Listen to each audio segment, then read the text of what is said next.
Hi everyone, Dr. Lindner here. In this short video, we're going to talk about blood. Now, again, remember there are 4 different types of tissues that are found in the body. There's epithelial tissue, connective tissue, muscle tissue, and nerve tissue. Under connective tissue, there are many subcategories.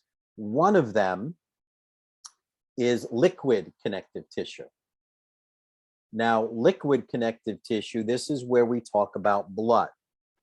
Now, when we talk about blood, there are main functions of blood.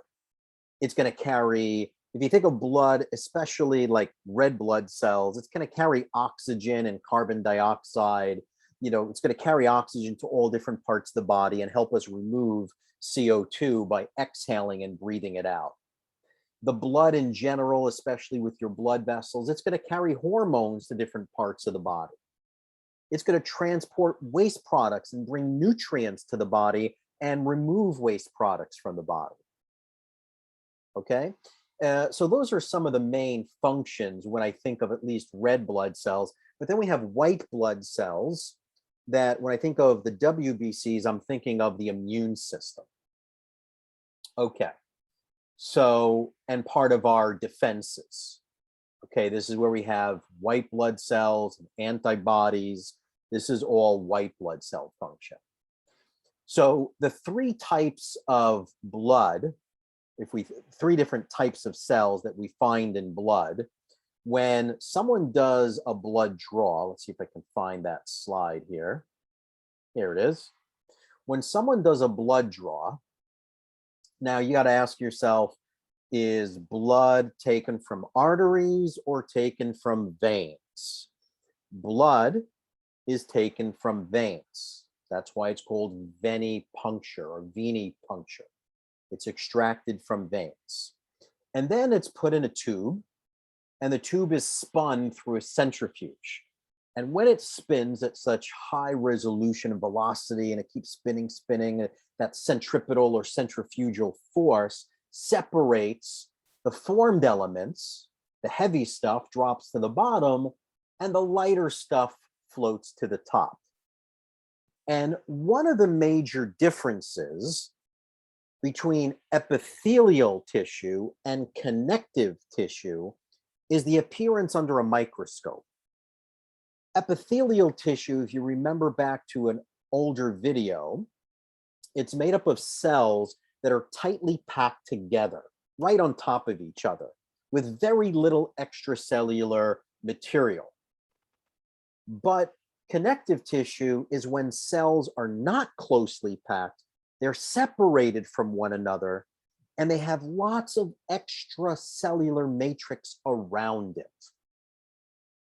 Okay, in this case, the extracellular matrix is called plasma. So now when we look at blood, let's go back here, and we look at blood, blood is separated into formed elements and plasma, just like in the test tube. The plasma was on top, the formed elements were on the bottom. Plasma is the extracellular matrix. The formed elements are the cells. So in blood, the formed elements make up 45%, and the extracellular matrix or the plasma makes up 55%. And that's why blood is connective tissue, because it's got cells, 45%, but the majority is all this extracellular, the stuff around the cells. In this case, mostly water, solutes, and proteins.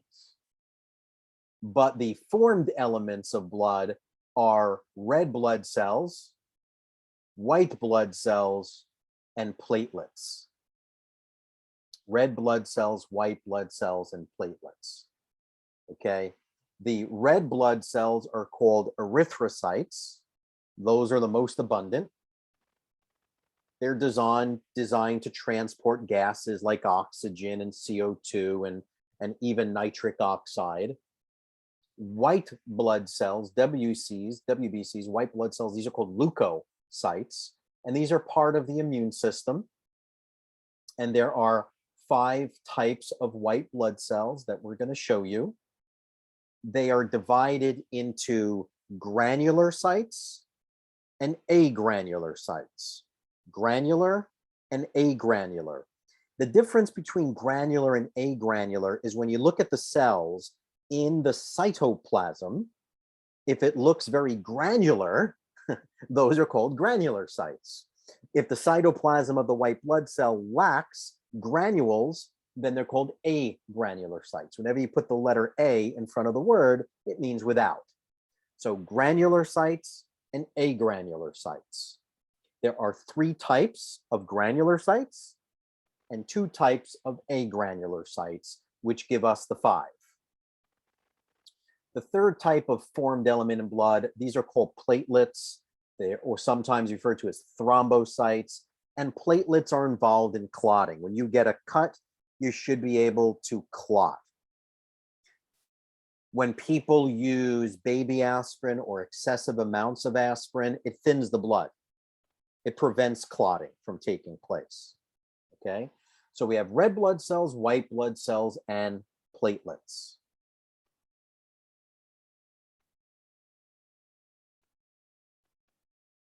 Let's take a look at what these look like under a microscope.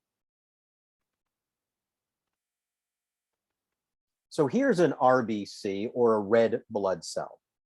When you look at a red blood cell here, it's a biconcave shaped disc, right? This is what it looks like. It looks like a donut where the periphery of it is thicker, and then the inside, they call it hypochromic. Outside is hyperchromic. Hyperchromic means like increased color, and in the middle, decreased color. Because it's thicker around the periphery, it looks darker under a microscope. And since light can pass through the cell in the thinnest part, it's called hypochromic. So we can see the diameter of a blood vessel is like between 7 and 8 micrometers. That's important for when you discuss the physiology of the breakdown of red blood cells and the recycling of them. The size and diameter of red blood cells are important because when a red blood cell is like 120 days old, that's about the lifespan of RBCs, somewhere around 120 days, they become stiff and rigid. And then this diameter, the 7 to 8 diameter red blood cell, has to fit through a diameter of a blood vessel that's like half the size. So it can squeeze through it and then it ruptures. And it gets to recycle all the contents found within it. So under a microscope, these are all red blood cells, You can see the center is hypochromic, less dense in color. And the outer part is a little bit darker, and that's because the periphery of the red blood cell is thicker and the inside is less dense, right? It's thinner. So that's an RBC, or an erythrocyte, or red blood cell. Okay, now we're going to look at the white blood cells. Now remember I said the WBCs, or the white blood cells. Let me see if I could draw this out for you to help you see it a little bit better. Okay, so we're going to have, let me get my pen up here. We're going to have granular and agranular white blood cells. The granular, if you look in this picture here, if you look at the cytoplasm, doesn't it look grainy? You see these dots, these speckles? That's what we mean by granular. Now, there are 3 types of granular, and I'm going to just abbreviate B, E, N, Ben. The N is for neutrophil. That's what we're looking at here, neutrophil. The E is for eosinophil, and the B is for basophil. So here's the neutrophil, here's an eosinophil, and here's a basophil. I called it Ben, B-E-N. Basophil, eosinophil, and neutrophil. And what you see in all three of these as I bounce back and forth is that the cytosol is loaded with these granular structures. They're granular. Okay. The agranular are called lymphocytes and monocytes. So those are the 5 white blood cells. 2 are agranular, lymphocytes and monocytes. 3 are granular, basophils, eosinophils, and neutrophils. Let me just flip to the agranular. Here's one of them. Cytoplasm looks different. And here's the lymphocyte. So these two look very different in the cytosol than these 3. Okay, now let's look at them a little bit more closely on the microscope. So when we look at the nucleus, the nuclei or the nucleus for each of these granular sites are different. The neutrophil, this is like the first responder. You have a bacterial infection, neutrophils are first to approach. Neutrophils have a nucleus that have anywhere from 3 to 5 heads to the nucleus. In this case, we've got 1, 2, 3. In this one, we got 1, 2, 3, 4, looks like 5 heads to the nucleus. Okay, neutrophils, here's a little silly thing to help you. Never bet Las Vegas. NBLV, never bet Las Vegas. When the neutrophil count is high on blood work, it tells us that it could be a bacterial infection. When the lymphocyte count is high, it tells us there could be a viral infection. Never bet Las Vegas, NBLV. So neutrophils respond to bacterial infections, lymphocytes respond to viral infections. When you look at someone's blood work and the neutrophil count is high, we're thinking, hey, there's probably some sort of bacterial issue going on. And if the lymphocyte count is high on blood work, we're thinking it's a virus. Not very specific, but it leads us to investigate further as to what type of virus. Okay, so that's the neutrophil. Here's an eosinophil. Eosinophil, they consider to be bilobed. Okay, it's generally speaking 2 lobes. It's bilobed nucleus. So here's one lobe, and here's the other lobe. And look at the granules. They're large red granules. That's because they use an acidic stain here. Okay, it used to be called an acidophil, but now they call it eosinophil. Phil for the type of stain, like it likes an acidic stain.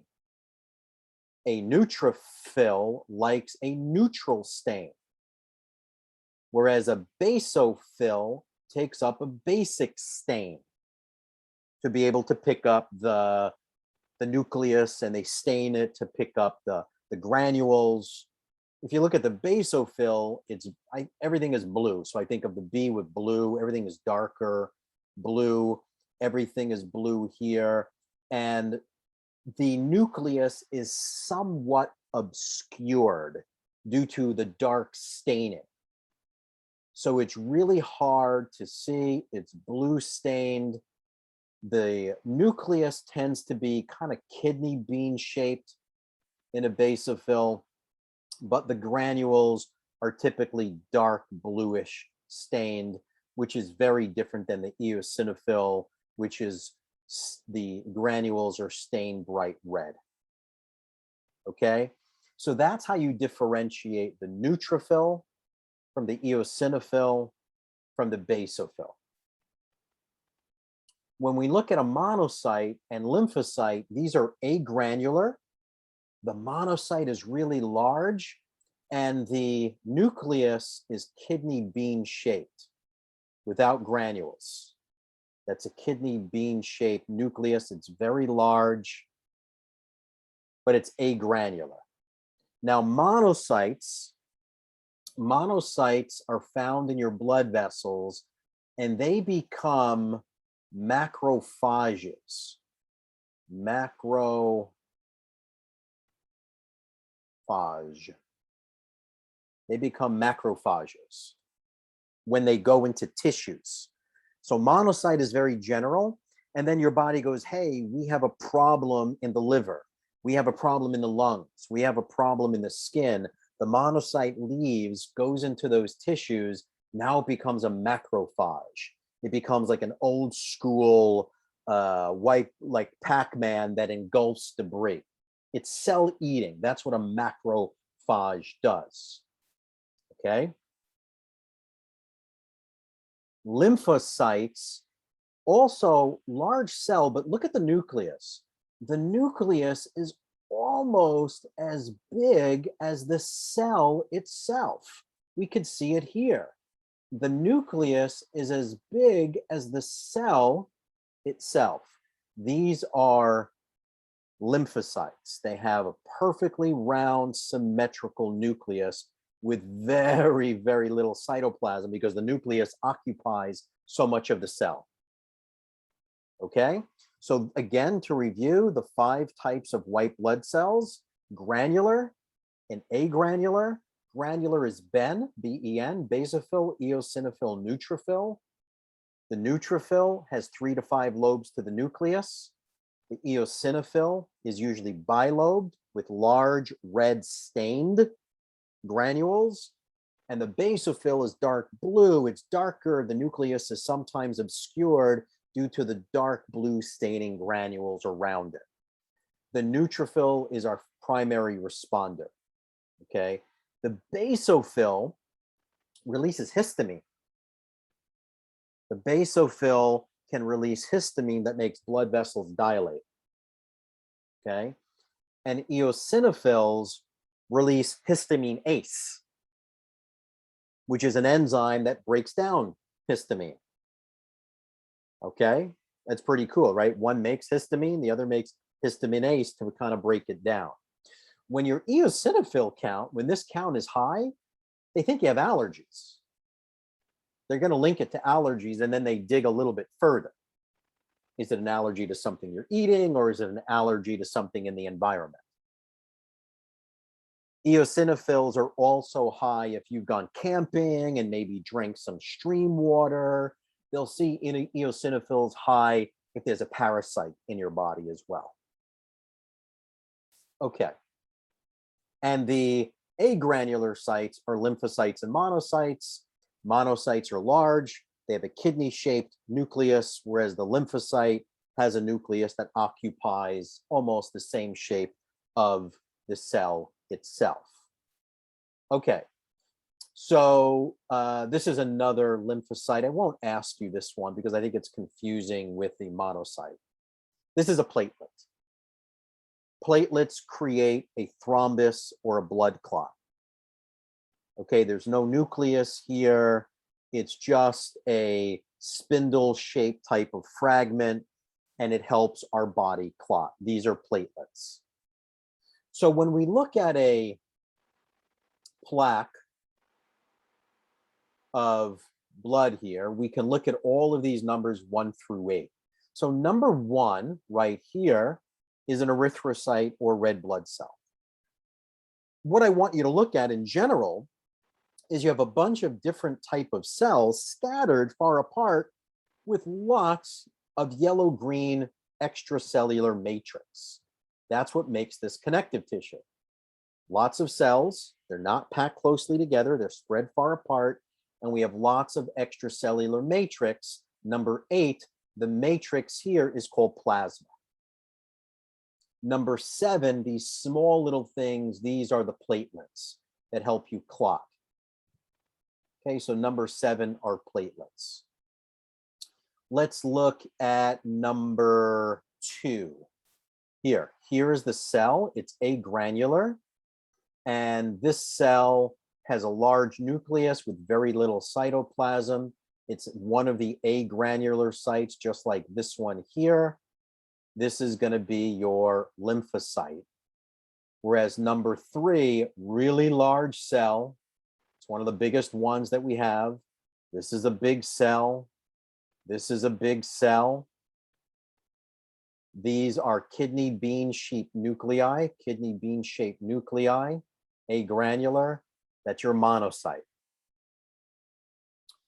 If we look at number 4 here and here, these are 3 to 5 nuclei. If I were to show this under a microscope, you would see dark, big, red. You would see red granules here, but not so large. Just speckled red type of granules. You'll see a little bit of blue. So you see a little red, little blue. It's neutral compared to the basophil, all blue, or an eosinophil, all red. Okay, so if we look at number 4, these have 3 to 5 lobes of the nuclei. Those are going to be neutrophils. If we look at number 6, these are blue granules, B&B, blue with basophils. And if we look at number 5, right here, this is bilobed. This is bilobed. These are red granules, That's your eosinophil. Okay, and I'll make sure that it is just as clear as this image. It'll come directly from here, or I'll pick one of the slides from a microscope and you'll be able to see that. So for example, let's look at this slide here, and we see 2 lobes to the nucleus with large red stained granules. That's an eosinophil. A neutrophil, the nucleus is 3 to 5 lobes. 1, 2, 3, 4, maybe 5. That's a neutrophil. So even if you're not sure by looking at the granules, look at the nucleus. That'll tell you a lot too.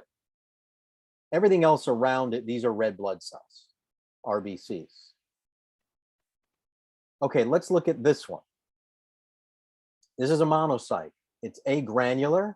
It's got that kidney bean-shaped nucleus. That's a monocyte. This one's granular.